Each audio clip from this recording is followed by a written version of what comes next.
Et c'est dans cet agenda de prospérité et ces nouveaux partenariats que je veux évoquer le continent africain. Et je veux le faire là aussi avec... The screen fades in with the deafening roar of jet engines. A French government aircraft descends onto the runway of Niamey International Airport. The sun is scorching, the tarmac shimmering with heat. Cameras flash. Soldiers stand in formation. The door opens and out step French delegates in crisp suits, briefcases in hand, flanked by security.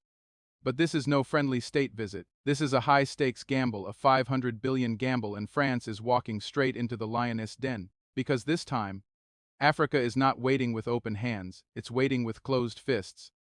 For decades, France has mined African soil, tapped African resources, and extracted African wealth, paying fractions of their real value, while the people of these lands lived in the shadows of poverty. Uranium from Niger has lit Parisian streets for generations, while entire Sahelian villages have remained in the dark. But now the game has changed. The alliance of Sahel states Burkina Faso, Mali, and Niger has been forged in the fire of resistance. 3 leaders, 3 armies, and 1 unshakable commitment to keep Africa's wealth in African hands. We see massive crowds gathered in Ouagadougou, Bamako, and Niamey. Banners wave, AES equals Africa's power and no more colonial contracts. The chants grow louder, uranium for Africa. Uranium for Africa. This is where the 500 billion offer lands in the middle of a continent that has had enough. Paris thought this would be a business meeting. What they got instead was a political earthquake. Captain Ibrahim of Burkina Faso, Colonel Assimi Gota of Mali, General Abdurrah Manciani of Niger. No suits, no ceremonial red carpets.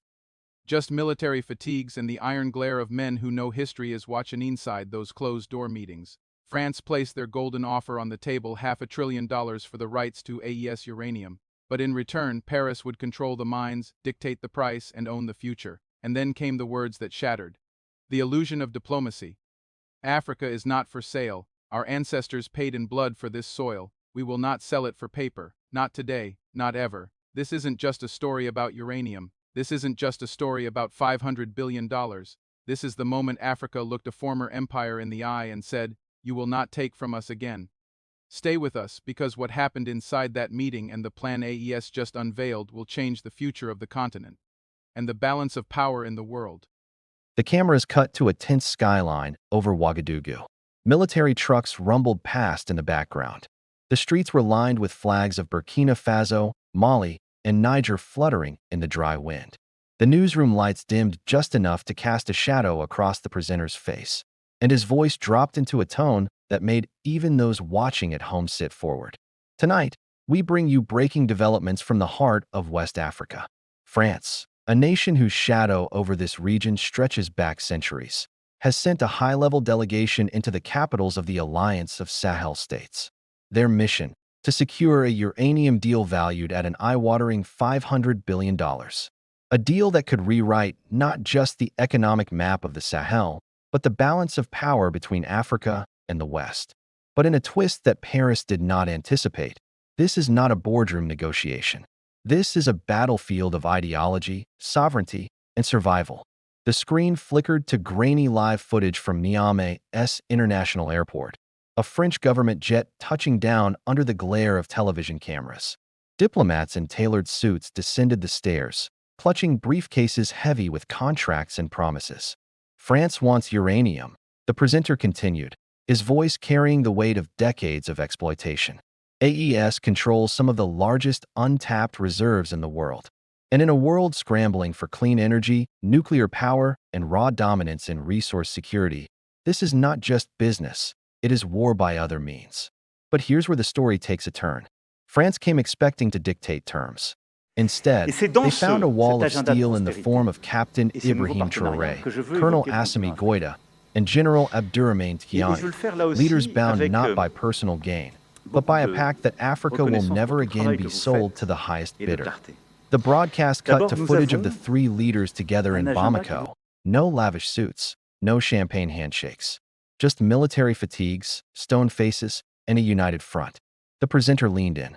And then came the words that echoed through the corridors of diplomacy and sent a shiver down the spine of Paris. From the steps of the presidential palace in Ouagadougou, Captain Ibrahim Traoré addressed not only France, but the entire watching world. The screen transitioned to Traoré himself, his voice steady, his eyes locked on the cameras. They came to us with $500 billion. They thought the weight of their currency would outweigh the blood of our ancestors. They thought we had forgotten the centuries of extraction, the decades of humiliation, the contracts written in French ink but signed with African suffering. I looked them in the eye and said, Africa is not for sale. Not today. Not ever. The crowd erupted in cheers, chants of AES. AES, filling the air. The news presenter's voice returned. Those words spread like wildfire, from Ouagadougou to Bamako, Niamey to Dakar, and across the African diaspora. But what happened next proved that this was more than a symbolic gesture.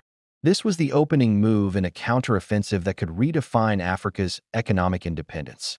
He outlined the confidential meeting that took place the night before, a war room gathering of the AES leadership. Maps of uranium deposits were spread across the table. Advisors whispered figures, projections, and counteroffers. But one thing was clear. The decision was not going to be made in euros. A clip rolled of Assimi Goïta speaking from Mali's side of the alliance. We have seen the price of uranium in Paris. We have seen the price of uranium in Tokyo, in Washington. But we also know the price of a child who cannot go to school because his village has no electricity. We will not sell at a discount while our people remain in the dark. We will mine it ourselves, refine it ourselves, and light Africa with Africa's own power. The presenter nodded slowly. France's delegation had walked in expecting signatures. What they got was an education in sovereignty. Inside sources told of a tense standoff in Niamey when General Tchiani himself confronted the French ambassador. 500 billion, he asked. What is that compared to 500 years of control? You are offering us a fraction of what you will make over decades, and you expect us to call it partnership. No, we will call it what it is, recolonization through contracts. And we are done signing chains around our own necks. Back in the studio, the presenter's voice deepened. And here is where the world must pay attention. The AES is not simply rejecting a deal. They are building a blueprint for how African nations can break free from the dependency trap. In place of the French proposal, the AES leaders unveiled their own plan. A joint venture between Burkina Faso, Mali, and Niger to extract, process, and market uranium on African terms, with African ownership and African priorities. The revenue, they declared, will fund schools, hospitals, clean water systems, and the electrification of every rural village within their borders. The footage shifted to engineers surveying mines, local miners smiling as they received new safety gear, and AES soldiers guarding extraction sites. Traoré's voice returned, this time in a more personal tone, addressing not just the press, but the people. To my brothers and sisters in Africa and beyond, they warned us that rejecting this deal would cost us, that France would retaliate, that markets would punish us, that we would be isolated. But I ask you, what is the use of being welcomed in Paris if we are strangers in our own land? What is the value of a European handshake if our children still drink dirty water? We will walk our own road, even if it is longer. We will carry our own load, even if it is heavier. Because when we reach the destination, we will know it is ours. The camera panned across the crowd, faces glistening in the heat, eyes burning with pride. The presenter's tone sharpened. And it is not just rhetoric.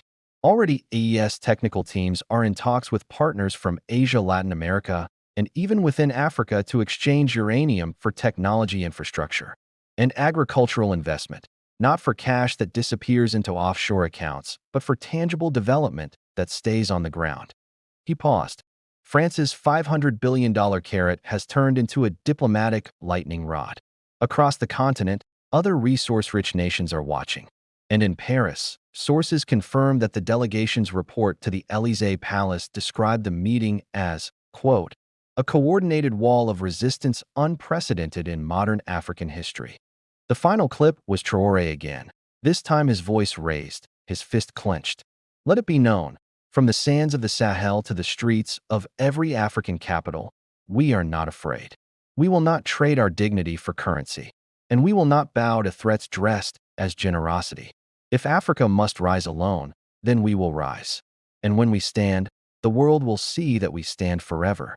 The newsroom lights brightened, the presenter leaning toward the camera for the closing lines. This is not just a deal rejected. This is a declaration sent across oceans and borders. The AES has spoken, and in their voice echoes a truth long buried but never forgotten. Africa will no longer sell its future for someone else as profit. The uranium will stay in African hands. The power will light African homes. And the message to Paris and to the world is as clear as the desert sky. The age of taking is over.